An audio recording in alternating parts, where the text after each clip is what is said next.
wearing my Stony Stem Love it. shirt. Love it.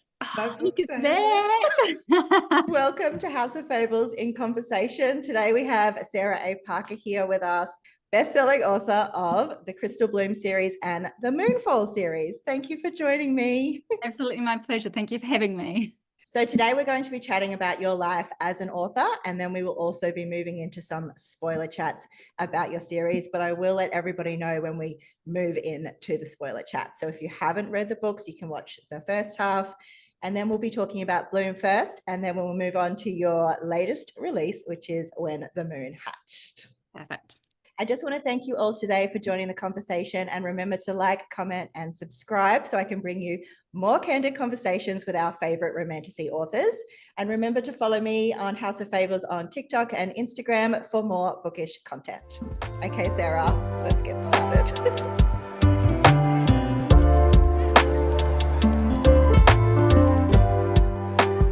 So first of all, let's get to know you a little bit, Sarah. Tell me a little bit about yourself, where you're from, where you're living. Oh, no. So I'm originally from New Zealand. I'm born and bred there. I moved over here when I was 19 and met my husband about a year or so after. And Yes. then we live on the Gold Coast here in Queensland. Beautiful. And yeah, so now We're not very far away from each other, no, actually. we're very close. We could probably throw a stone and it would plonk into your backyard. Yeah. But it's still hard to actually catch up, so it's easier to do this. Doesn't help that I never leave the house. Me either, honestly. Who wants to? We've got 3 kids that go to school just down the road from us, which is great. Got my dog downstairs. So I started writing when our youngest was just pretty much newly born, and at that time I was working on a clothing business, and oh wow, yeah, I was just doing kids' clothes, so which was really fun, and it was sort of anything creative, I'm all over it. It's there's a number of things I think I need in my life, and to really just for my soul to be happy, and creativity is right up there. So but yeah, I was doing that, and I sort of came to a point where I needed to outsource and get things made overseas, and that kind of seemed like quite an uphill battle, especially with 3 young ones, three and under. And I'd always sort of had this story that I've been ticking away at just every now and again. And I was like, well, maybe now's a good time for me to give it a go and just see what happens. That story is actually unpublished, but I did spend that year tapping out this 400,000 word trilogy. And I used that to sort of really learn and get my bearings and whatnot, and started working on other stories and actually self-publishing. So nothing has actually ever fulfilled me as much as writing has. I paint and stuff as well, but like it will kind of give me a short-term buzz, whereas writing, like I feel constantly just so like my soul is happy. So oh my gosh, I love that. Once I really gave myself that stage to write and to go, all right, well, the permission to do it. Yeah, exactly. And to really put all my energy into it. I was like, oh, this feels so right. Very thankful that that things have worked out the way they have. Yeah, and that I've been able to continue doing it. So that's amazing. So what were like your favorite books as a like child and a teenager and 20s? Were you like always reading fantasy books? I've always a little bit of everything, but I started out reading fantasy, yes. So Aragon was classic. I'm an Aragon baby. Yes. That's sort of where I started. I remember as a child too reading these sort of, I don't know who wrote them. But they were these shorter stories, and they were so quirky, and they were fantasy, but they would always have this little twist at the end, and you'd read along and think that you knew what was happening. And when I say short, I mean they're like less than 10,000 words. And then you'd get to the end and it would be like, oh my gosh, and then you'd look at the whole story differently. And that's where it all started for you. Where it all started, yeah. That's one of the things I love about your books. When you're reading currently, I mean, I can imagine it might be a little bit hard for you to read now, but are you like a paperback girly through and through, or do you listen to audiobooks now, or do you own a Kindle? Like, what's your favorite way of reading when you can read? Because I imagine it might be a bit hard when you're writing.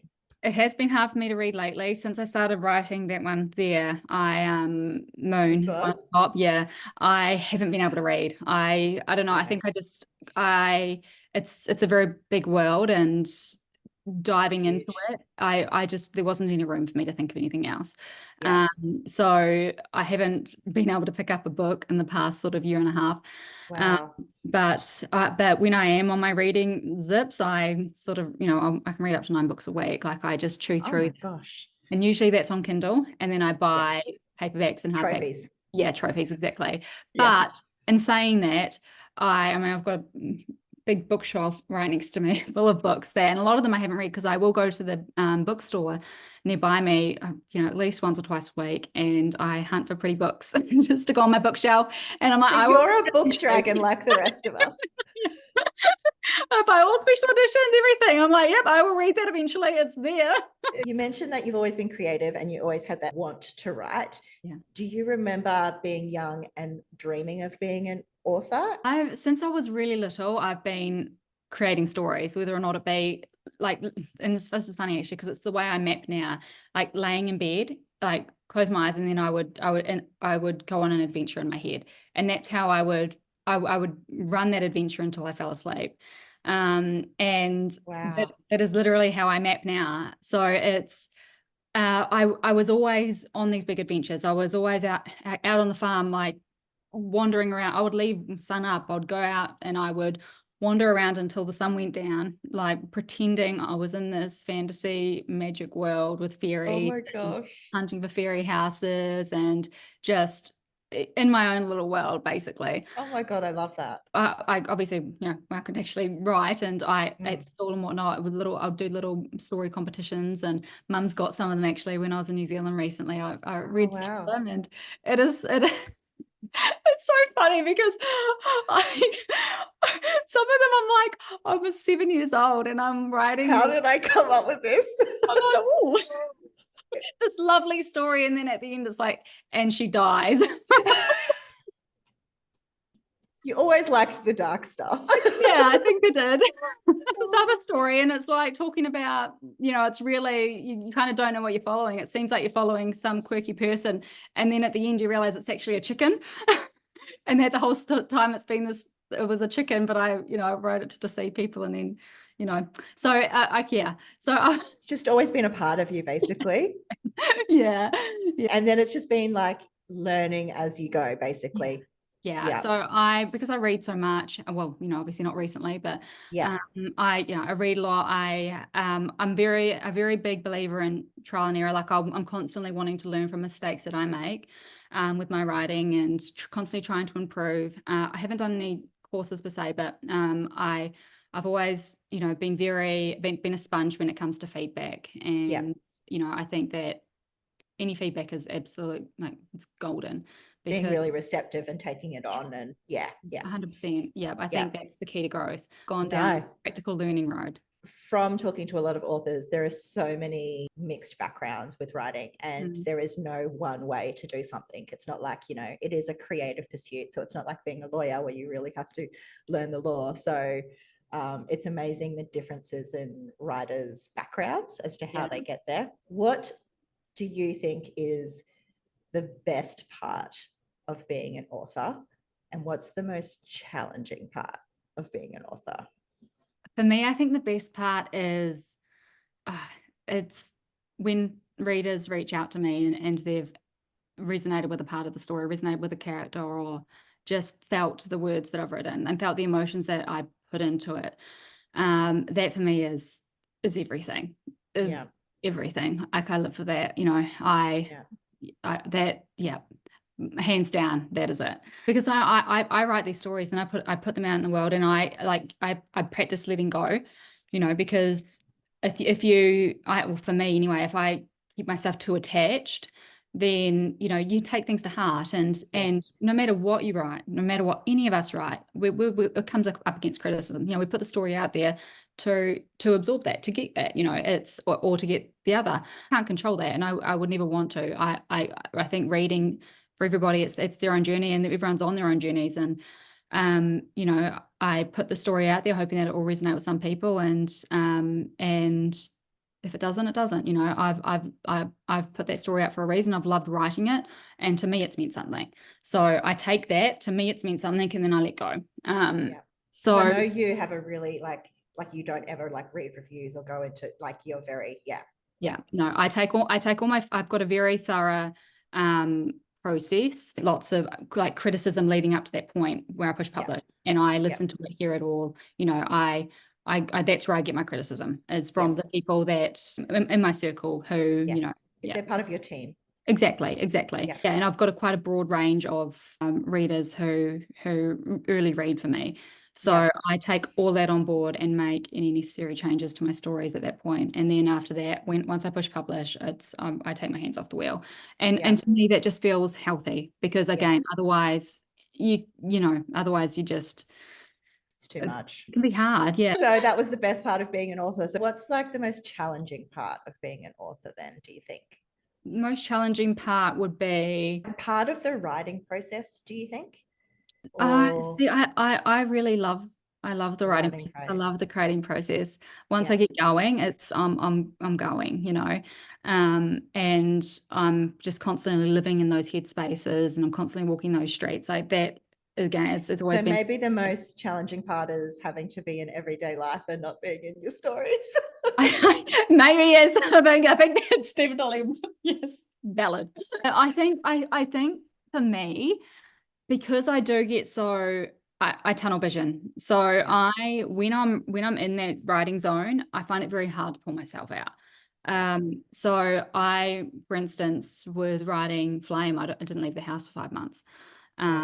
Really do like hyperfixate and be quite hard, I think, on my family, because like it's before Josh, actually, he stopped working last year to help me out with the kids, and before then I was managing my business while also writing like so many hours a day, while also being the primary drop off and and I found that I got quite I got quite stressed, so things needed to change, and they did, and that's made the world of difference. So I think for me, it's separating work from life. Because for me, like, work is life, and I find it really hard to draw that line. Like you said, it's just because this is my soul food. So that makes a lot of sense. So I think that it's quite a challenge, less so for me, but more so for, I think, the ones that I love and the ones that love me. Your writing process, are you a meticulous plotter, like you plot everything in your series and then you just like write chapter by chapter, or do you like have a general outline and then you just go in and the characters talk to you, or are you a mix? I'm definitely a planner, but my process is kind of adapted as I've gone on. With Bloom, the idea came to me in a dream, but that was the first, the prologue, the first chapter, and so from there I envisioned, this whole story arc, but I didn't go down, and then I did go down, and I did give a rough outline for each chapter in the first book, and then a rough overall outline for the rest of the series. But I allowed myself to jump quite freely. But with Moon, I took that kind of a step further.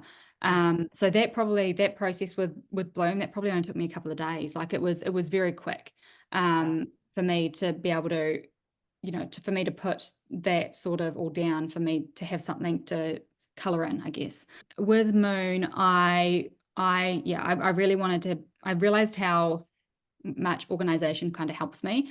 And this was after, again, my husband stopped working. So I used that extra time to lean into my organization. And I spent upwards of, like, I think even longer than a month, and this is after I've been sitting with the story idea for the past 3 years and walking the streets and stuff, but I spent a month getting everything down on paper, getting the magic system down, getting the lore down, getting the character backgrounds down, getting like the different creatures and the way that, the way that everything interacts in the world down. And So I had this master document that wasn't even part of the story, like there wasn't even the story there for me to lean on. And that was before I put a single word down. After that, I sat down and did what I normally do. I ran the book in my head. And so that's literally walking the scene, being the characters in my head, like talking the Wow. dialogue, jotting down the dialogue, everything. Do you And sit there with your eyes closed and do that? And then like they say something, can you write it down? Or do you do the whole scene and then try and remember it? Or I will quite often, like, it'll either be a single line that I'll quickly, like, sometimes I'm sitting in the shower. I do that a lot. If I need to think, then, I love then that. I'm in the shower or like laying in bed, visualizing. But no, so if it's just a line and I'm like, I'm gonna forget that before, Yes. do that now, then I'll quickly jot it down. Or I'll be running and it'll be a whole sense of dialogue and I'll be like, oh my gosh, okay. And then I'll try and remember it and I'm jotting it down on my phone with wet hands. Yes. So my notepad is like and my phone is like my That's my diary. If I lost my notes app on my phone. I would cry. I run the story in my head, then and in my notes pad, and then I Yep. sit down and I put all that into chapter sequences. So Yep. basically what I end up with is like a 40,000 word sequence map Wow. for me to run on. And then I go in and I start writing from the start. And quite often, because I know how the story shapes, how the story Yes. goes, that allows me to then do my Easter egg planting Yes. and whatnot, because I Yes. already know where I end. But in saying that, when you're writing, like sometimes I come up against areas where I'm like, that's not feeling right. And I allow myself now to alter. Like Yep. if things aren't feeling right, then I'll be like, well, what is feeling right? And I'll just listen to the characters and let them tell me what they need. But because I've got a plan there, it usually any alterations will still lead me to the same stepping stone that I need to get to next. So you mentioned your team Mhm. before when we were discussing. So what does your team look like? Have you got an editor, beta readers, cover artists that you go to? Like, have you got specific people in your team that you've used consistently? Editor that does developmental and they're different to a proofreader, or do you use the same editor the whole way through? Like, how does that all work? So I use, well, it's been different for both series. So with Sure. Bloom, I've got one editor. I write my first draft. I go over it a second time, second draft, and then I pass it on to alpha readers. So there might be one, two, depending. It might just be my mum, who is also a writer, and she Oh, always reads. wow. Yeah. So somebody will, so at least one person will be in there, reading through that really rough early draft and picks up on the big things.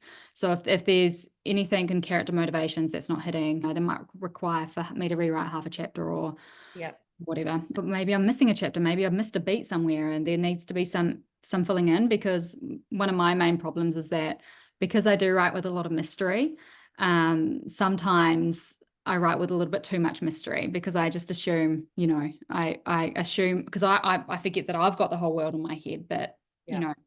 and I've been living in this world for the past X amount of years, but Yes. others don't. The team of beta readers, and there's usually quite a lot. It's about sort of 6 generally, give or take, Yeah. that will go through, and I will still take notes on bigger changes through there. Yeah. But obviously, I always hope there's going to be less at that point. Yes. Fingers crossed. Sometimes I have Yes. a problem chapter that just keeps coming back around and biting me in the ass. And then I pass on to my editor. Yeah. She goes through, does a thorough edit and passes it back. I go through the notes, then I clear those off, and then I do my last rereads and then push publish. Wow. With Moon, I had another editor as well that went through after I'd gone through my editor's notes. And so it just had those extra eyes on it, because it's such a big book. Yes. And both editors work differently. One reads each chapter twice, then moves on, and the other one reads start to end, then start to end. And I really needed both those Yep. different processes. it's just so big, and I wanted to make sure that I wasn't missing anything. Do you find like the cover designers, do you have, because you are so creative and artistic yourself, do you have like a real vision about what you want for your covers? Or do you kind of go, this is the vibe? See what you can do. I pass my draft onto my cover designer, Aubrey, and Yes. who I've worked with since Bloom. So she did all my Bloom Yes. paperbacks, all my Bloom Yeah. hardbacks, and of course Moon. Which So are all stunning. yeah, she does a fantastic job. So Yeah. she's beauty cover designs. Yeah. So yeah, I usually just pass her a draft and I say, go for gold Wow. or do whatever you want. But also, like, I feel her creative style really speaks to my soul. And I found just this beautiful relationship with her. And I know that anything she does create, it's like, it brings my stories to life, and I feel I just like to really respect the, that artistic, um, Process. exactly. Your writing style. Yes. Your writing style Mm. is extremely unique. It's very poetic.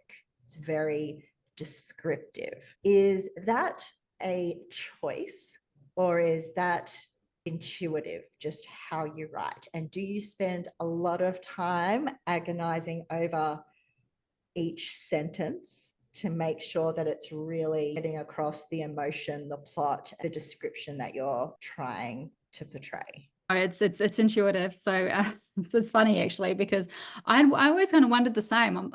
I sort of thought, have is like my writing style, is that something that's developed as I've grown? But when I went back to New Zealand recently and read those stories, It's the same. it's the same. I was like, wow, okay, yeah, all right, good to know. So, see, my problem is that I have to quite often pull back my floweriness, because I am aware that that is one of my weaknesses, that I get lost in the pretty, and I just love getting in there, and like I just love that. I love that. I love getting in and just really just creating art, with my words. Yeah. I love it. But, that can sometimes slow down a story. Um, Yes. and that is something I've learned through my process, is that I, then need to go through and I need to trim and, Yep. trim the fat, so to speak, and just make things tighter and easier to read, Yep. easier to follow and just pacier. Because that's 100, one thing I love about your writing is every sentence feels so full. yeah. Like it feels like there's a subtext to everything. Like you could read one sentence and go, well, it's explaining this right now in the plot. But, especially in books like Bloom, as you get into book 3, you can kind of look back and go, well, there's Easter eggs also in this sentence. And like, it's just always amazes me that a simple sentence can have such depth.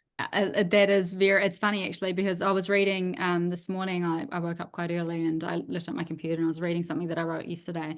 And when I was writing yesterday, I thought it was terrible, as we always do. We're hard on ourselves. But I was like, I'm going to read it over, because I was struggling with this next area that I was working on. I was struggling with my angle. And I was like, I'm going to read it over. I'm just going to see. And I was reading it. I was like, oh. And I was finding those little Easter eggs that I'd lain without even realizing it. So Oh, it is wow. very intuitive. When Yeah. it kind of, yeah, I just go into that zone and it just falls out. So Bloom and Moon are both in first person. Do you Yeah. think that is a more intuitive writing style for you, or do you write for a reason in first person? So my first book trilogy that I wrote and haven't pushed publish on, that was actually in third person. So I initially sort of started off writing in third, and I really enjoyed it. But then once I got a taste at first and really getting into the head of the character that I'm writing, I found it very hard to pull myself away from that. Yeah. Because it was addictive, because I was able to really express what I was wanting to express, and get that depth of emotion and whatnot that I mean, there's a lot of writers out there that are able to do that with third as well, but I didn't find it as easy with third for me myself.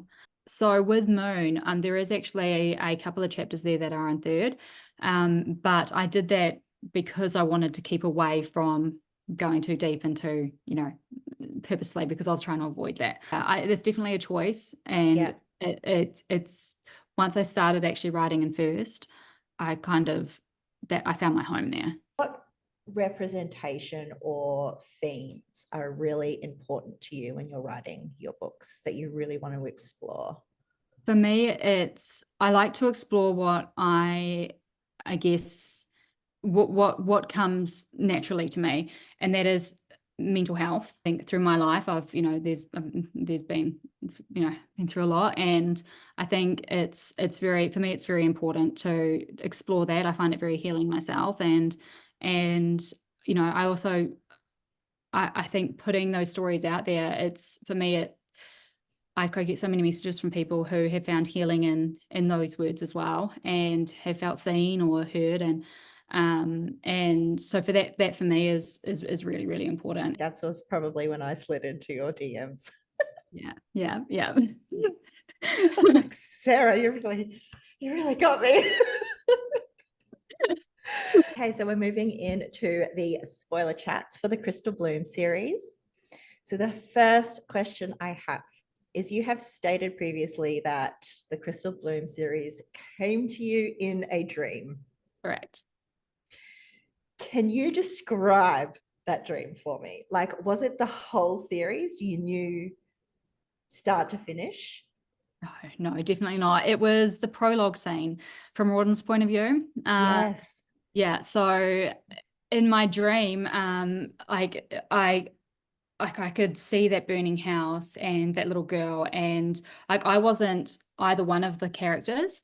I wasn't Rawdon or Little Olathe, but I was like watching it, and I was a part of this, and I was frightened, Like a and movie. yeah, yeah, and I was like fearful in this situation, and what was happening, and then but then somehow I did end up on the horse running like as well for some reason, like leaving. I don't know why, but Dreams are it's bizarre a like dream. that. It's a Yeah. dream. But I woke up and I was just so like it was like it had been passed to me. I felt like it had been sort of just handed to me. And I Wow. felt in that moment, so like I need to tell the story. My brain just went. I woke up, my brain just went. I sat down and I just got it all down, got the map down of the whole story arc. And obviously things change and stretch out and whatnot and all that sort of stuff. But yeah, so it was like being struck with an arrow, really. Wow. If someone, and I get asked this a lot, was to ask me to describe the Bloom series, because Mhm. I shout about your series on social media. I love it so much. I would describe it as a dark fantasy romance with trauma representation Yeah. and poetic writing. But it's also a series that leaves the reader with lots and lots of questions. The story itself, I find, is one that you're peeling back layers constantly, and we're still not at the core at the end of book 3. I'm so excited. There's more to peel. Yes, and there's Easter eggs along the way, and it's really one of those books that as you keep reading, you can kind of look back and things make sense as you're going. Is it your goal to have the reader let go and trust the process? Or do you think that that is just how you tell a story? Or are they mixed together? I think it's a bit of mixed together. That is how I tell a story. I don't sort of go out of my way to make things super mysterious for people. That's going again back to my little 7-year-old writing. It's just that's With how the I chicken? work. Yeah, exactly, with the chicken. I better keep that in now because I Yeah, yeah. mentioned the chicken. Please do. I that's kind of, just how I roll. But obviously I'm always hoping that people are going to trust the process and Yes. and come along for the ride with me, but also aware that some people don't read that way. Some people Yeah. need to know, earlier on, like they need to sort of understand they're not so drawn to an unreliable narrator and all that sort of stuff. So, Yes. yeah, I think, especially with Bloom, because there is a lot more mystery in Bloom. I think I hold many more cards close to my chest with Bloom than I do with Moon. With Moon, I am Yes. kind of pulling them back faster. I actually did that purposefully because I am aware that that my writing style is, some people love that. Others, might find that just harder, that, they want a clearer picture going forward. For me with Moon, that was something that I had to do, after the You had process. to really, Yeah, I had to go, okay, no, let's let go of that card, Sarah. that's hilarious. And it does feel very natural when you're reading your stories. One of my favorite things about Bloom in particular, and one thing I've probably mentioned in my reviews quite a bit, is it feels to me like you really play with tropes and conventions that are seen in the fantasy romance genre. As a reader, you read what's on the page, especially in like book one, and you think the story is going in one direction, and then you realize that it's actually in a completely different direction. So, for example, Bloom starts off with the male main character holding the female main character in a tower, and he's older and she is young. I know a lot of people have missed the fact that he actually didn't have anything to do with her upbringing, only really at the very start of Bloom that they actually start interacting. Dynamic between Orlaith and Rawdon, to someone who reads a lot of fantasy romance, they see him as the baddie, and Kanan is coming in as the savior, because that would be the normal fantasy romance convention. People can get I've had numerous DMs going, hang on, you've told everyone how much you love this book, but he's like, what's going on? And I'm like, trust the process. Trust the process. Again, is that your intention to kind of play with those tropes? Are you really aware that these are the conventions in fantasy romance books, and people might come to that book thinking he's going to be the bad guy? I do like challenging conventions, not going to lie. And I did with Bloom, me finishing Bloom, I had, I think reading back after you've read the rest of the series, once you're up to date with what I've written so far, you look back and I think it's pretty clear. It's very clear. Yeah. But that was always the intention, that people would get to the end of the first book and that would be like, well, whose side am I on? Who do I want here? Who do I want to go for?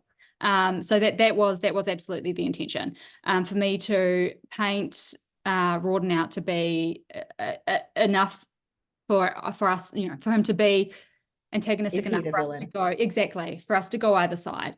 So and it was very, very interesting after I published Bloom, because there was kind of like this, ship war going on.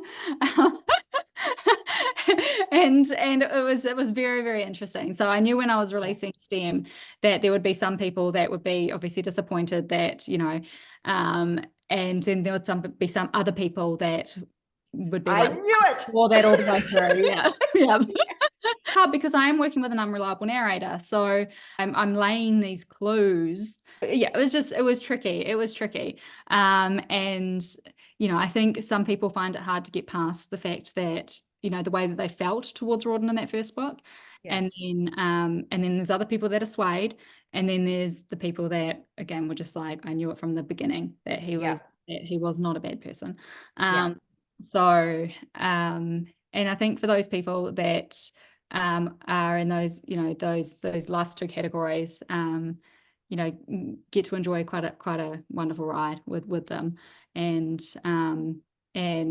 the development of their relationship. Exactly. Because it really is like the relationship development is part of my favorite part of this book, because like he's been the punching bag for her emotional trauma, really all the way through thus far, and he's the punching bag that just doesn't burst. Well, apart from when he got stuck through with the talon. The end of book 2, Sarah. I'm still angry at you for that. But it's funny, Shelley's gone back, my good friend Shelley, she's gone back and listened to book 1 on audio, and she's like, the things you pick up on when you go back, like after you've read all of them and you go back, you don't have to answer this because I don't think don't think this has been explained yet. I think it possibly will be soon.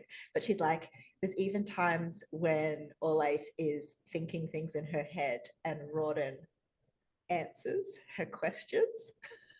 And like, you don't realize that in the first book. Yeah. And it's just like, yeah, it's just amazing how I think because of the way you write, it is a way to hide things as well. So it all works out really, really well. Talking about the unreliable narrator, which is Orlaith in Bloom, and the first person POV, I think, does really help to limit what we see in this world, because we are seeing things through her eyes. It's also been self-medicating, and we see her coming off all of those drugs in this fantasy world, and things really start to open up once she starts coming off all of that.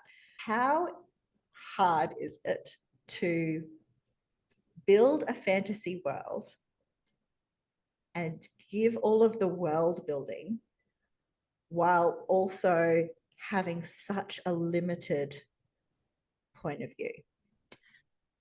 I actually feel like it helped me, to be honest, because I'm a big believer in show don't tell.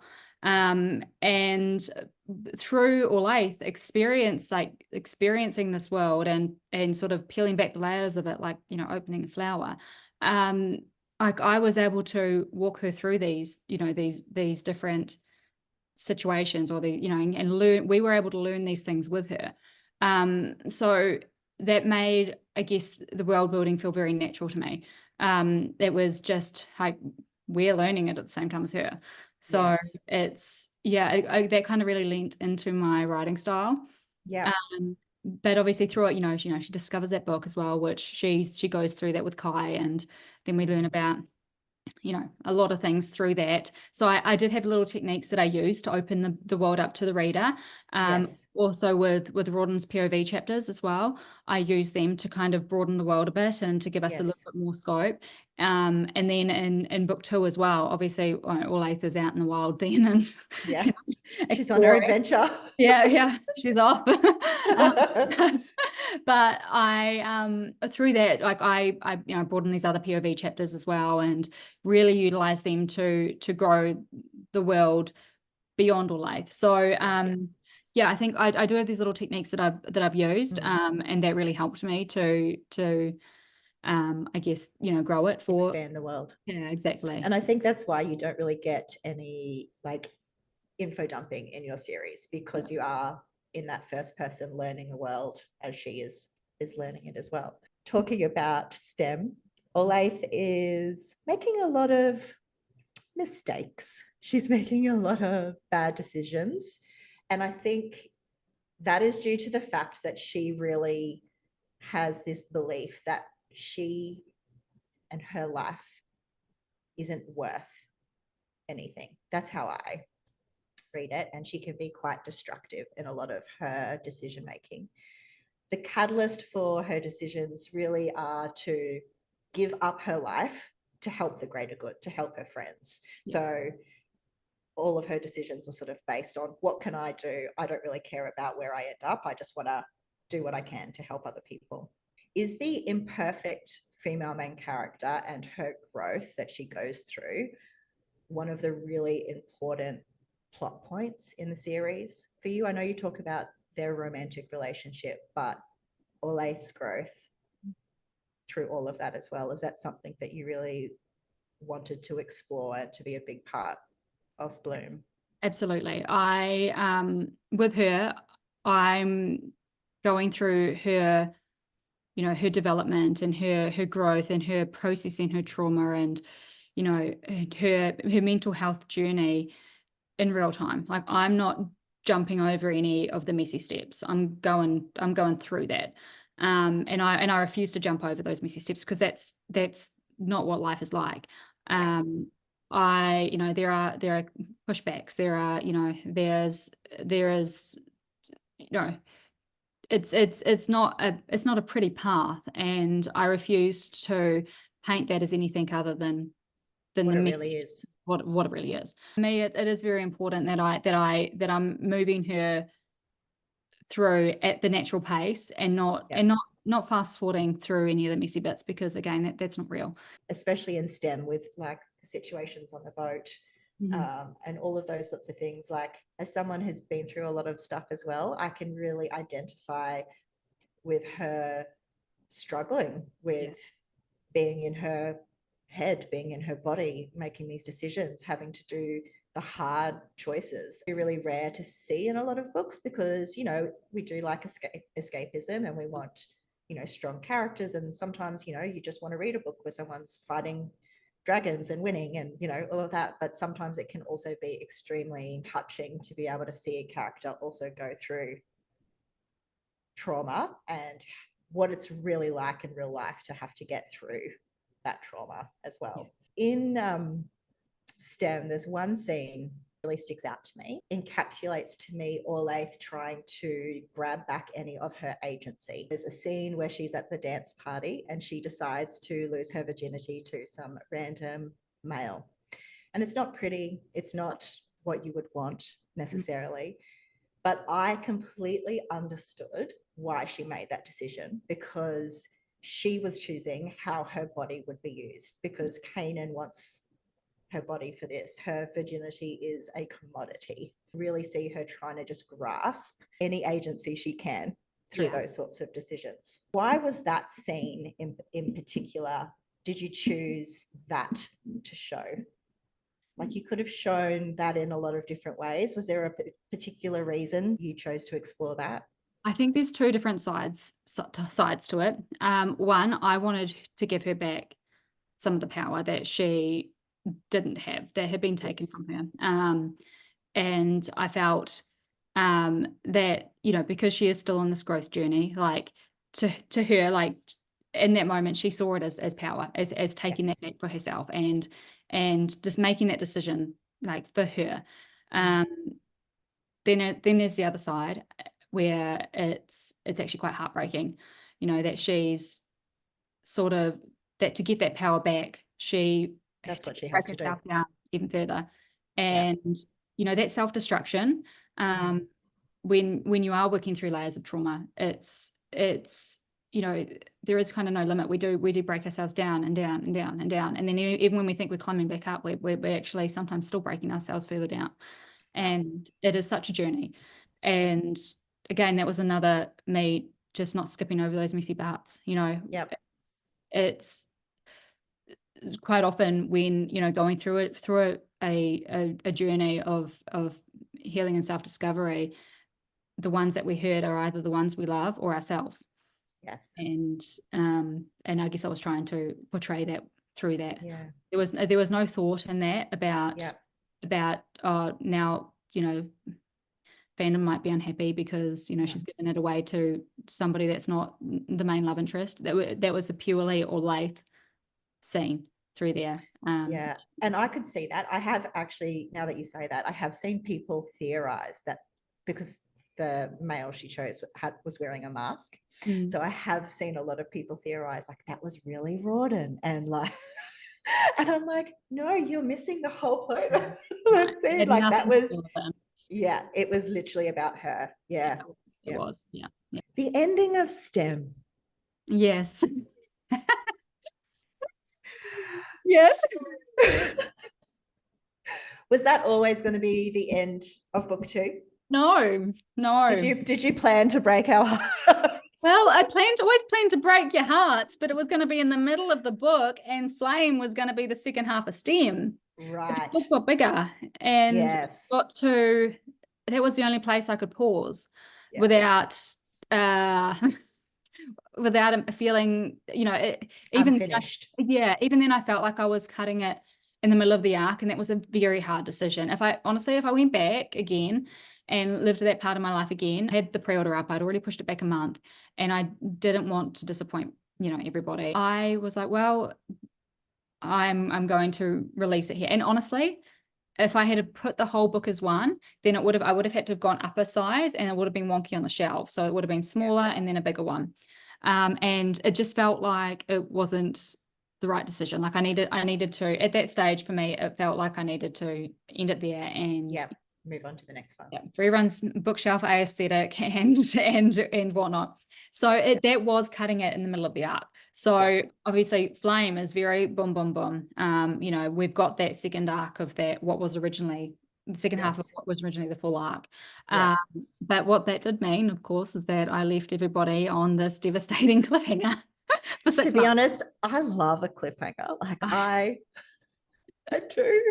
Like slay me with a cliffhanger. Like it makes me really excited for the next book. So Yeah. as much as it's painful, it's more painful for the people who had to wait. It's not as painful for the people now who like Yeah, exactly. book three's out. You could go read book three. Like Whenever anyone's like gets to the end of STEM now and they might tag me in a reel or something, I'm like, send a prayer to those who who hung off that edge for 6 months. exactly. Oh my gosh. I think I've ever hated a character more than I've hated Kanan. He gave me the major ick from the beginning. Oh, the whole thing with him with the hair braiding. Yeah. Yes. Sarah, like I don't like when I have read other fantasy romance books where like the male main character will wash the female main character's hair, I'm like, I love this. And then Kanan wants to braid all its hair, and I'm like, oh, step away. Is it hard for you to be in characters' heads like him? Is there a part of you that has to find any redeeming qualities, or is it just you need to understand his motivations and his character arc? I find it interesting. I find it very interesting to explore these different ways of thinking and Yeah. these different characters. I mean, I have there are people who have been along my life journey that have, yes, really struggled with certain mental illnesses, and because of those, I certain, I guess, characteristics have come out, and that I've Yep. um, that have kind of splashed upon me. It's fueled a deep interest in psychology, and for a while I actually did study psychology. So I don't find it a challenge at all. I do prefer there to be some sort of redeeming quality, or some sort of, I like to explore, I guess, the background of what makes somebody this way. Yes. And for me, that is very interesting. Like I love all that, because it creates quite this, this very like morally great, like truly morally great character, and a more, slate gray, slate, Morally black. morally black. Morally black. Yeah. Yeah. I guess instead of like it being, oh, he's morally grey, but really these were his intentions. I think with Kanan, it's more because you had that at the beginning where you kind of thought he was the savior, and then it actually comes out what his true intentions are. It's actually more delving into what made him this way. Yes, exactly. Yes. And Yes. I love that. I find that very interesting. I actually found some of his chapters the easiest to write in that story, Yeah. and certainly the most heartbreaking. So Orlaith and Rawdon's relationship is complicated, to say the least. But as you read through the book, you can really see with clarity why Rawdon has made the decisions that he has. The truth to what he is and what she is start to be explained at the end of Flame. He is grumpy and rough and brutal, and I love him. So much angst between them, which we love a bit of angst in our books. Angst. They finally got together in that last, was it 40%-ish of Flame? That last beat, about 40%. Finally got those soft moments between them at the cabin, when he was cutting her hair, got their cave scene. How did it feel for you after so many books to finally get to those moments and writing those moments between them? Had you had scenes in your head already written between them? So when I, as we talked about my writing process earlier, so I had the full map of STEM, which was originally STEM plus Flame. So I had all those chapters previously mapped out. But obviously when you're writing, and you actually really do get deeper into the layer, you think you get into their heads, but when you are actually going through those scenes and writing them for real, yeah, it's you delve down a few extra layers and different things come to the surface. So when I did get to that part where they where they see each other, you know, for the first time since she stuck a talon through his heart. Oh my gosh. That body horror when he woke up, by the way. Anyway. Finally got to that point. I went through and I deleted pretty much everything I'd previously had. I had stepping stones still. Like I still knew that I was doing the same arc. I was still taking it the same places. But I cut all the chapters and I was like, I just want to write this in the now. Like I know what I'm doing. Have had it written down for a long time. I'm just going to write in the now. And I wrote that last 80K in like 30 days. Just poured out. It poured out of me. And it was like I'd finally taken a cork off a bottle, like, and you know, and let the fairy loose. Like it was just the best feeling. Being able to finally really like work through that trauma together and with them and explore how that looks for them as a relationship. And I loved it. I loved every moment of it. And there was so much in those last, like the eating thing. There's something about the eating. I know you haven't told us yet, but there's something about her making him food. I know that there's something there. There was the one bed. There was a lot. I had the time of my life. Oh, oh my God, I love it so much. So the ending of Bloom has really shifted the series onto the next stage. Yeah. It really feels like there's a big shift now happening. Olathe got to see everything through Rawdon's eyes and really understand why he made the decisions he did. And now she really, even though there's still a lot don't know, she is starting to get up to speed about what's going on. I feel like there's going to be a really different dynamic between the two of them moving into book 4. What can we expect? What's the vibe? What should we expect between them as a couple and the overall vibe of the rest of the series and moving into book 4? Them as a couple, they're a strong unit now. They're a strong unit. There's still going to be push and pull between them. We've been through a lot with them over the past 3 books, but really the end of that second half of Flame, you know, that them working together, and us getting all those wonderful moments of like a blooming relationship, and moving in, becoming a healthy relationship. We get to now reap the spoils of that. The story will be moving on with a faster pace. Olathe at a point by the end of Flame where she, you know, she's reached a much healthier space in her head as well. So, which is allowing me to, I guess, explore the world, you know, and to explore the lore and the plot and more going forward. So, world expanding, answers. You know, answers being brought forth, and there's that prophecy, the guy, and there's lots going on. There's lots going on, and we're just gonna take big bites out of it from now. So, and is there 2 more books planned? I am hoping to fit it into the next 2. They will be big. They'll be really, really big. But that is the plan, is that I fit it into the next 2. I'm going to move on to your latest release, which is When the Moon Hatched, and that was released in January of this year. Congratulations on all the success. Thank you. With this book, it has been absolutely amazing to see that more people are getting to read your writing, and from there have gone on to read Bloom as well. And I'm like, I told you. I've been telling you about it for 2 years. How have you found Moon being received compared to Bloom? Have you noticed a real difference from readers? Yeah, I think Moon is a lot easier for readers to digest because I don't keep as many cards close to my chest. And I think Rave she's a quicker. She moves, you know, she's not as florally as Olathe, and you know, so she's sharper to read. And I think, you know, I think a lot of readers enjoy that sort of that pacier, you know, mindset. I think it's got a lighter vibe to it as well, even though there is still dark themes. There is a lighter kind of side to it that again, I think that's sometimes easier for readers to digest. So yeah, the response has been phenomenal. Obviously, it's been incredible. A different response than Bloom. I think it's they hit different, they hit different people, but then sometimes also hit the same people. So it's it's just two different. It's like having different sorts of take.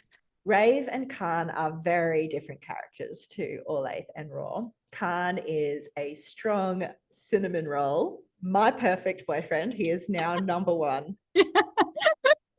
I don't know what you put into him, but he is amazing. And Rave is a very capable female main character from page one. Have these characters been with you as long as Bloom has? And do you do anything to actively make them very different? Or do they just talk to you and they are who they are?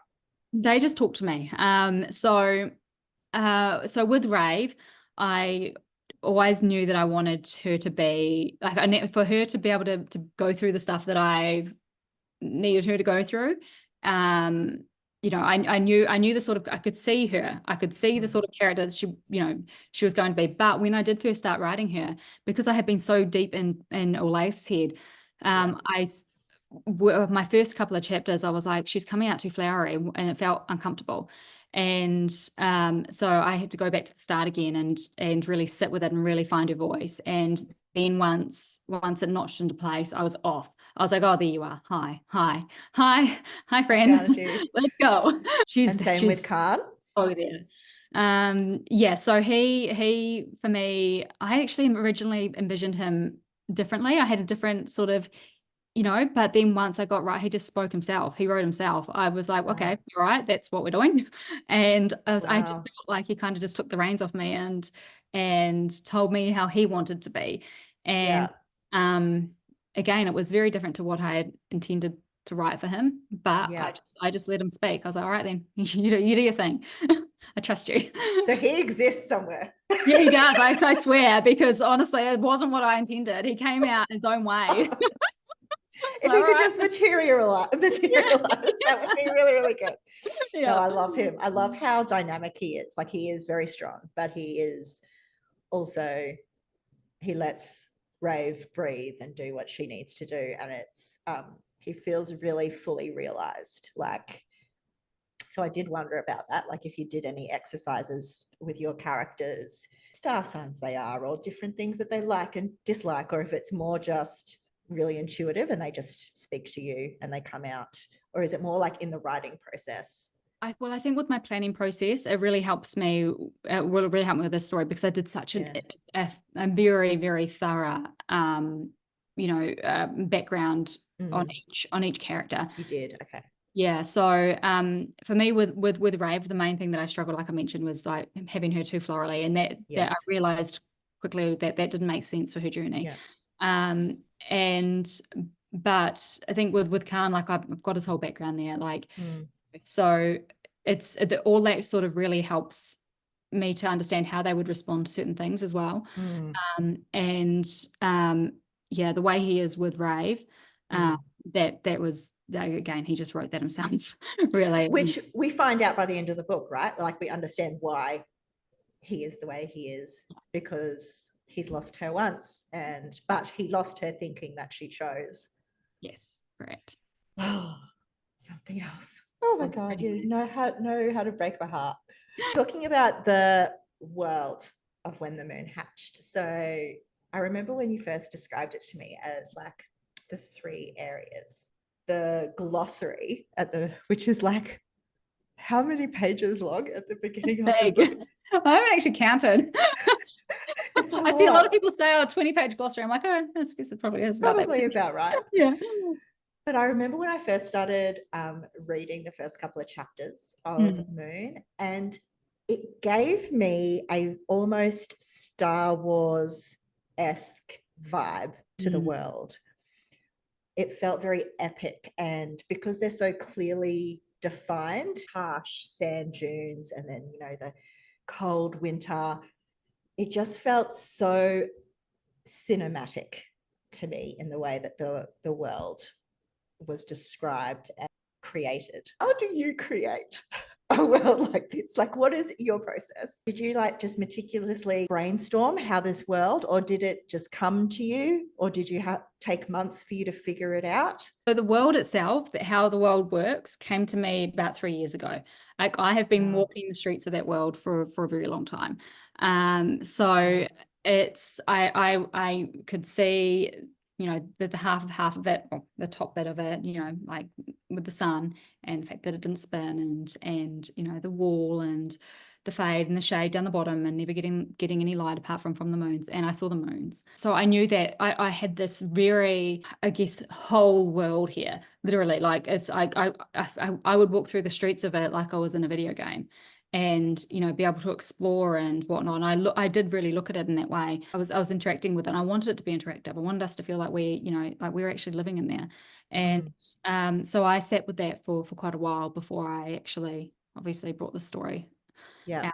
And I wanted to write a story that, I guess, knelt to the world, and would allow us to explore the world, and allow us to really enjoy that world building, because I knew, like, it was so cool in my head, and by walking those streets, I just had so much fun with it. And it was just so, like, looking up at those moons, and it to me just felt very and with the creators as well in these songs, like I just really wanted to kneel to that. I think as a creative, sometimes constraints can be actually really helpful. Like if you are given an empty slate and said, create whatever you want, it can sometimes be really hard. But if you give yourself, well, this is scorched sun and this has got no light, and you really have to work within your constraints, I think that's where creativity can really flourish. Yeah, for sure. Yeah. And it did help having that, like, because I had this, sometimes my mind would kind of take off into a different direction. And I'll be like, oh, but I could, take the story here. And I'm like, well, no, that doesn't work for this world that I really want to kneel to. And I really want to, so create rules. Exactly. Yeah. And like it was like this organization, I learned through that process that I flourish under organization. So Bloom is very dark and filled with trauma, like we have discussed. And while Moon has a lot of darkness to it, you mentioned this before, I feel like there's something that's just inherently a little bit more hopeful about it. And I found that there were even some really funny moments, especially between Rave and Khan. We get obviously a lot of angst and tension between them, but there's some actual moments I was like laughing out loud, and I thought it was hilarious. Good, because I was laughing writing them, and I'm like, if I'm the only one that's going to be laughing at these, then I need to reevaluate. Was that what you really needed in between Flame and moving on to book 4 of Bloom? Like, was that a really conscious decision that I needed to have a bit of a change of pace here? Yeah, my soul was screaming for it. Was screaming for the faster pace, and and to dip into a mindset that rave was what I needed at this time.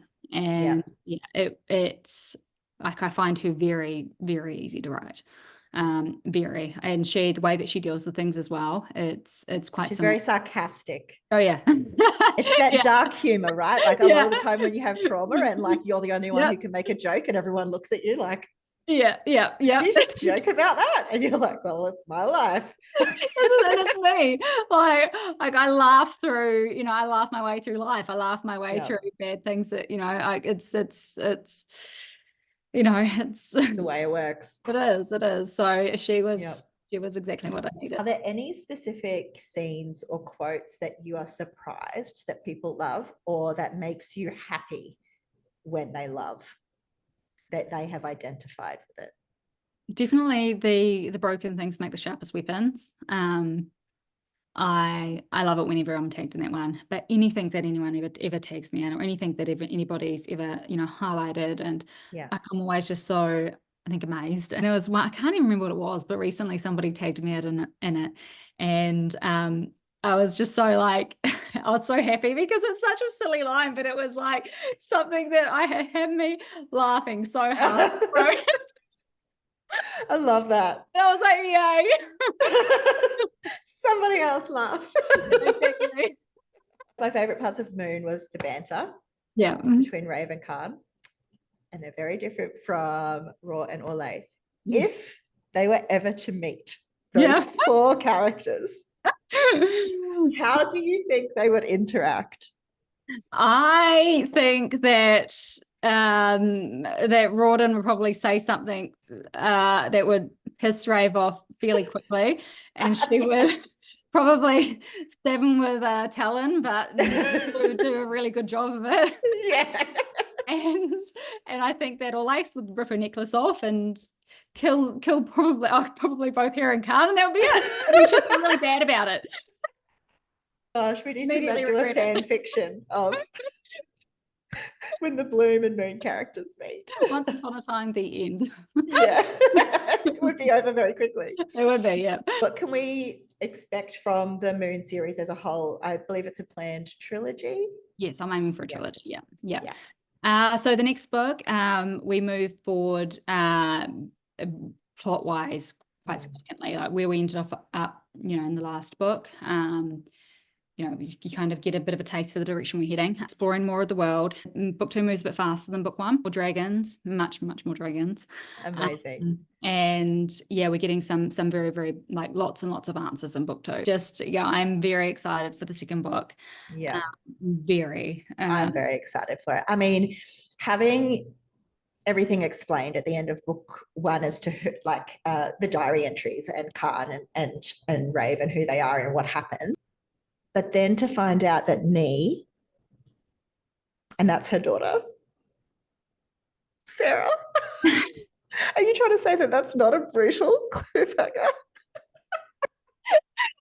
The funny thing is, like, so every time I read that story, because I went over it a lot of times, and every time I got to that last word, like, to be honest, I'll be crying from Vaya's the diary entry that she's reading of Elwyn to all the way through to that point. But when I would get to Nee, like that last, I would just be howling, and Josh would know exactly where I was in the story. So it is brutal, but I know what you mean. It's not stab him in the heart and leave him. Yeah, exactly. My scale is like, if I'm used to these sorts of cliffhangers, that's really not that bad. Yeah. Who, out of all of the books that you've written, who is the hardest and who is the easiest characters to write? Oh, very good question. The hardest is Olathe. I find her writing her is quite, like, I've got to really dig deep, and because I am very similar to Rave, like I tuck things away and I laugh through life, and I like literally purposefully forget anything traumatic. I literally just tuck it away and forget all details. But it doesn't mean it doesn't impact you. Exactly. Yeah. Yeah. So, and it does, come out in certain ways, and every again something will, scream up. But with Olathe, because for her, she's very, I think the way that she is working through things, it's slightly different to the way that I do. So I find her, I've actually got to go down and open, almost like going open and cracking open those little crystal diamonds, and I have to really work through things with her. And is that tiring? I find her very tiring. Yeah. It takes me a long time to write chapters from her point of view, whereas for Brave, I can bang out 2 chapters from her in a day. Wow. And have fun, because even though sometimes we're dealing with things that are quite serious, I just, like, her mental space is easier for me to write. But in saying that, though, like I even though Olathe is hard for me to write, I love writing her. I love writing her. I love writing her journey, her story. I love watching her bloom. I don't know if anyone's noticed this yet, but in the paperbacks with the chapter breaks, in the first book, there's like a single petal, and the second one is like, and they're getting bigger and bigger, and so by the end of the, I'm working up to, it's definitely that metaphor of her blooming throughout the whole series. And like, there was a reason I needed to step away from that series a little bit, because I needed to breathe. So she's the hardest. The easiest, I would say, are probably Raven Bays. I was going to ask you if it was Bays. For some reason, I had a feeling it was Bays. Yeah, he's easy. He's a breeze for me. Really? Oh yeah. He's fun. I enjoy I reading. love him. I love him so much. It's funny you're talking about, like, I always wonder about that as a writer dealing with these heavy subjects, because I have a therapist that I go to help me deal with the things I've been through in my life. And I have told her about reading my books and everything that I'm doing in the bookish space. And I talk about how books can be so healing for me. Yeah. But I have to read fantasy. I can't read like contemporary everyday real world, because my personal trauma can come up in that, and it's a bit too triggering for me. But I can read about trauma with somebody fighting dragons, because we can still deal with the anxiety and the trauma, and that can be very healing, and I can identify, but I'm not so triggered that I'm put back into my actual past. But as a writer, but I can read the book, right? I can read it and then I can put it aside. But whereas the writer dealing with someone like Ole, for how long does it take you to write a book? Like, is it about a 6-month Well, it process? depends. STEM took me almost over a year. It took me about a year, 2 months. But with Moon, I wrote the first draft for that in 6 weeks. Second Wow. draft was another 6 weeks. You know, and it's the biggest book I've written, so it was a lot easier for me. But again, I think that's a tribute to, you know, like what Ole went through in book 2. Yes. I went through that with her too, you know, Yeah. and and over a very long extended period of time, you know, getting right into the core of her decision makings and you know, the psychology of it, and It's hard. Yeah. It's a hard book. Yeah, it's a hard book. Going into that, I guess, off what we were just talking about, what do you think has been the hardest scene for you to write? And then the easiest scene? Was there something that, like you said, you just cried, you know, whether that was knee or was it something in flame? Oh gosh, there's been numerous scenes that have sort of really broken me down. I think that final knee scene with knee, actually the diary entries as well. Writing those for me and reading those, every time I would do my rereads, they were like because they were so condensed, you know. So we were moving through like what was a whole storyline worth of story, like a whole lifetime worth of story in these small condensed areas. And again, those are something else that felt like they wrote themselves, because I already had the background there. So it was just, you know, I was just basically putting a hand to the thoughts. And like I was a mess for the I think it took me 3 days to write all those, well, maybe about 4, but I was a mess for those 4 days, just sitting there and writing those. And I wrote them all at once. I went from, you know, I wrote. Oh, wow. I sat down and I did them all at once. And then you just plotted them into the book. Yeah. That for me was a very hard 4 days. But I think, with that final knee scene, again, like it's the smallest little scene, but it hits. It really just, I couldn't put my eyes on it without crying. I couldn't think about it in the shower. Like even now, some like it'll just make me tear up. So that one for me was just quite, you know, emotional. I think the hair cutting scene as well in Flame. I actually loved writing that scene. But it was I found it very liberating. And I really did love writing that scene, but it was also, you know, quite hard. There was so much involved in that, wasn't there? The tenderness between the two of them, her trusting him to do that, her freeing herself from her past. There was a lot. I also actually, I did really struggle with the start of Flame, because she had just been through this really difficult, you know, this, and then she was realizing things and dealing with those emotions and guilt. And the guilt, exactly. So all those scenes, sort of like that those immediate scenes, and then obviously she you know, sucks, but and then you know, when she gets to the room, that area, I found that quite confronting, because you know, it was like facing everything, and realizing that you made terrible mistakes, and that those mistakes, you can't turn them around and relive them, you know, it's and do things differently.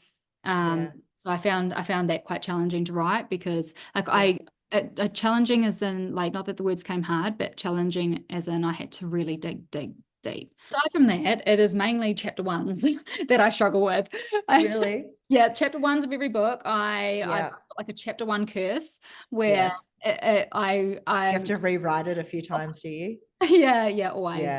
Yeah. Yeah, there's always kind of like a, you know, a settling in phase there. So Yeah. um Getting into the character's point of view, and I think I quite often go into a book thinking, oh, I need to, you know, like sometimes I will over world build in those, and then I've got to pare back and try and, you know, just go about things slightly differently. So, yeah, I will quite often write my first draft for my first chapter, and then I'll just put it to the side and move on, and then I'll go back to it at the end and rewrite the thing now, because I can't stew over it for too long. Or else I get in my head with it. Yeah. It's funny you talking about Olathe coming to terms with her decisions and like wanting to turn back time and the choices that were made along the path. I remember just really identifying with that and just wishing that you could just go back in time and make different decisions, even though there were you know, the trauma of, you know, when I lost my son, there was nothing that I did that, but there were steps along the way that I was like, if I could just go back and change something here or change something there, and that's all you want. And I remember really identifying with her in that time. So I think, even though you say you really struggled with that, I think you really hit the nail on the head, and that's why I really identified with her at that time, because I could really put myself in that frame of mind.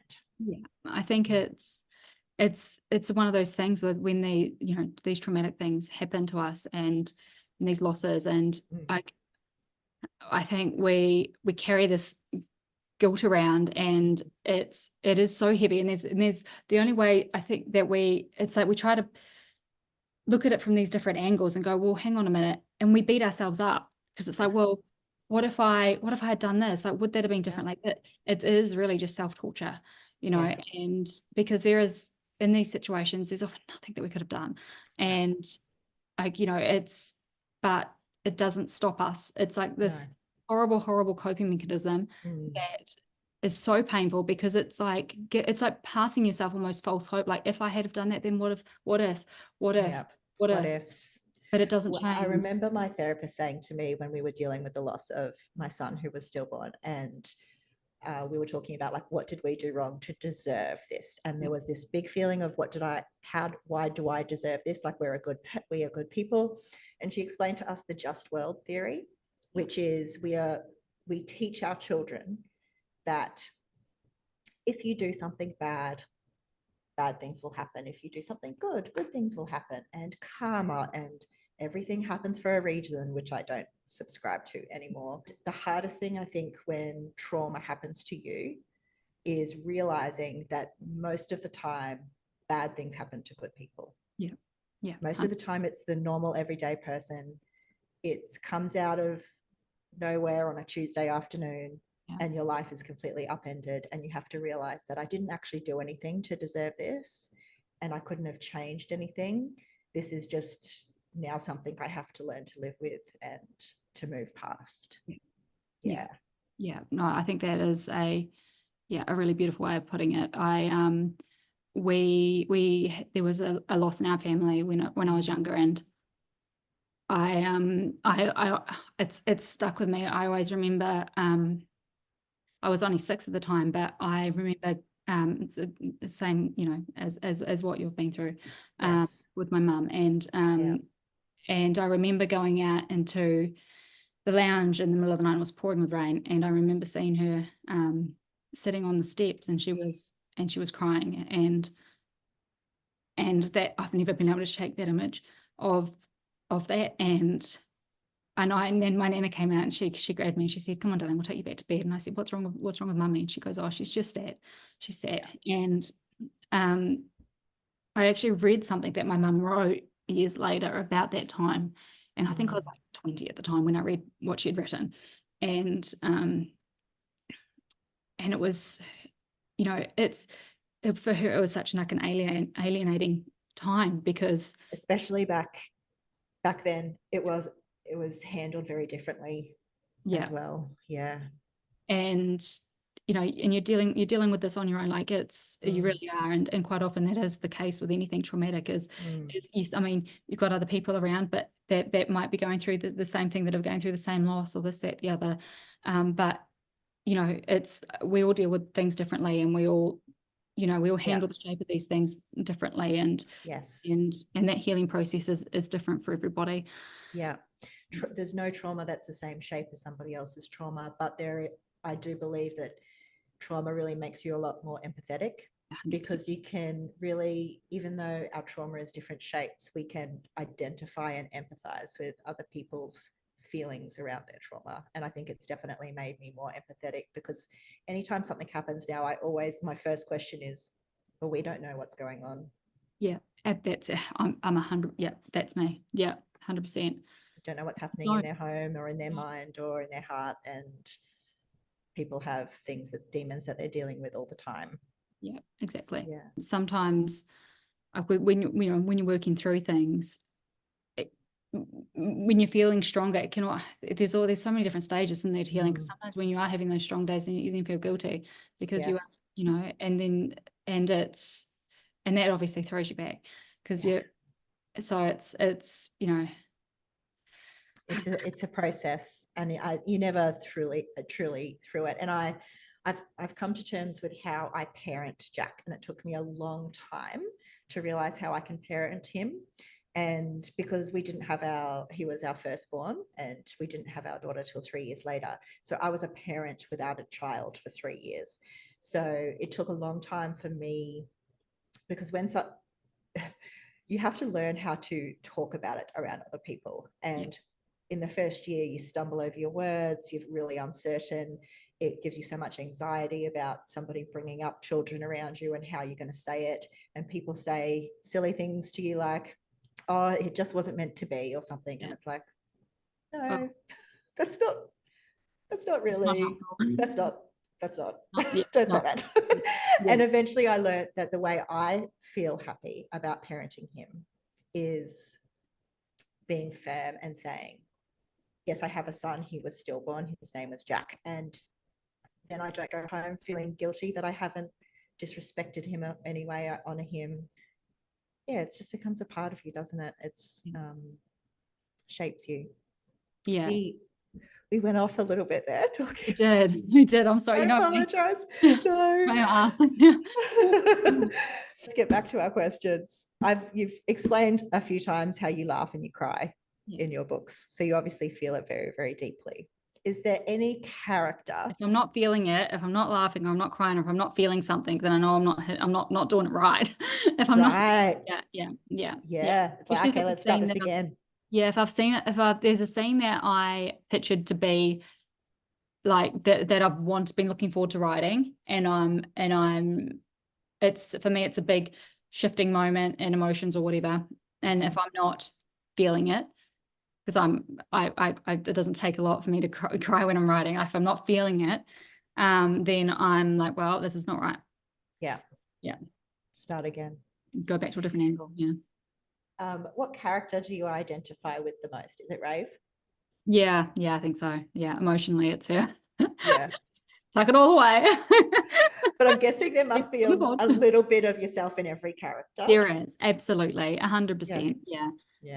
I think it's hard not to, it's there, and again, like with Olathe, for instance, like she really represents a certain time in my life, and she's very much maybe a version of you. Yeah, exactly. When I was a certain age, and it was quite younger, and so there is definitely there's you can't not, not. Writing Bloom 4. I'm actually dual wielding, so I'm doing Bloom 4 and Moon 2 at this moment.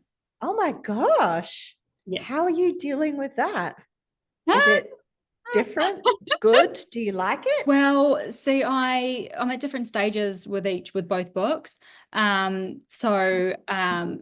with Moon, so where I ended Moon, that was actually, funnily enough, it was a stem flame situation. I in the arc that I wanted to have, that was only halfway through. Even though that story moves a lot faster than my other stories, I still only got halfway through what I want. But that for me felt like a much more, that felt like I was happy to end it there. And I made that decision very early on. It was actually when I was mapping out my scenes. I was like, oh, okay, hang on. Hang on a minute. So that wasn't, an issue for me as it was with Flame and Stem. But it also means that there is a certain spot that I really want to get to, to get this beast off my back. Because it was originally going to be 2 books. 1 and 2. It's 1, 2, 3 now, obviously. And I'm happy to have 3. I'm happy to have as many as you want. I'm at different stages with both, so that might help, I'm guessing. Yeah, exactly. I knew it was going to be a risk opening up a completely different world when I've still got one here that's not finished. But I'm at very similar stages with both of the next books in the series. Like, Moon 2, like I'm midway through, the story. Like I'm a third through the story. So I'm, like things are really pushing forward, opening up and then cutting in. And then the last one, obviously will be really cutting in and bringing in everything else. And with Bloom, similar. I mean, from my timeline that I originally had, I'm essentially 2 books into what was originally like a 5-book series. So it's I'm at a similar situation. So it feels like I can I feel. And I guess because you established into both books as well, it might be different if you are like starting a whole new world. Yeah. I did have a question that I was going to ask. What is your favorite book you've read recently? But you did say at the beginning of this that you haven't read in 18 months. I will say that there's been one book that I've just been picking up a chapter of every now and again, but I don't want it to end yet because I love the series, the Fever series. Is that Karen Marie Moaning? Yes, that has been on my TBR. Read it. Are you on book 1 or are you like? Oh no, I'm on the last one. Yeah. I've been sitting with this last book for the past since it came out. And just reading a chapter every now and again because again, I don't want it to end yet. I've loved this series. Like it's really I've really loved this series so much. Okay. And you've convinced me. I'm going to pick that up immediately. Well, I picked it up. I think I was just about to publish Bloom 1, and I blew through what was most of what was available. I got to isn't there like 12 or 15 or quite a few? Yeah, there's a book that's from a different character's point of view, and it was a good stopping spot. So I stopped there before I moved on to STEM, and then I picked up again. And I was reading it while I was writing Flame, and I just find her. I really really enjoy her writing and the way that she tells a story and I could pace and stuff. It's funny because when I first picked up, I was like, oh, I'm not sure this is going to be for me. And then I was like, I was like halfway through the first book and I was like, oh my gosh, I'm I'm on this ride. I'm not getting off.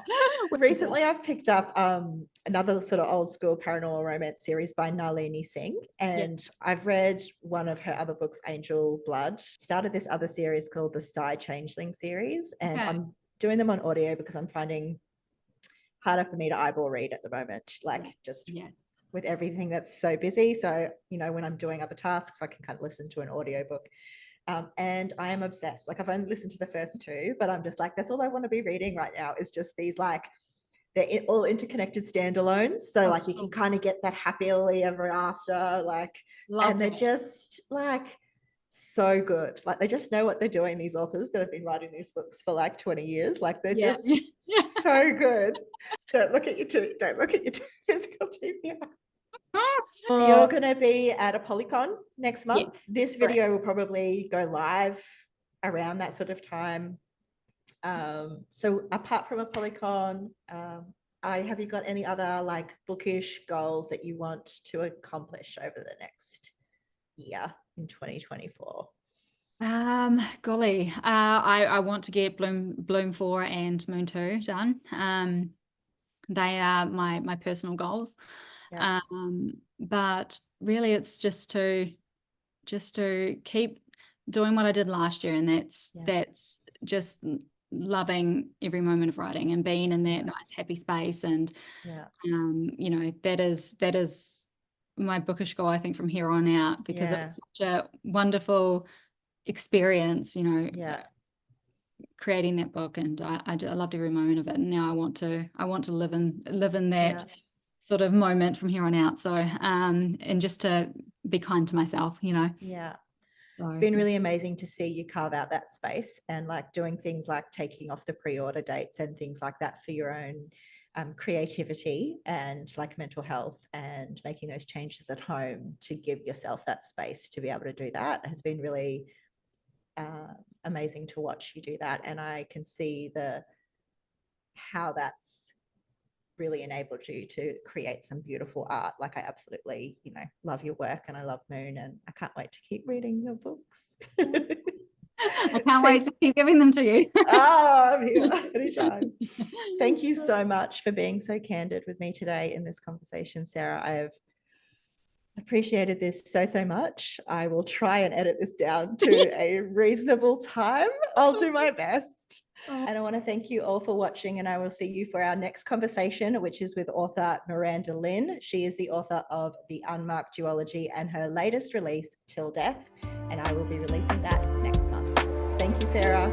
Absolutely, my pleasure.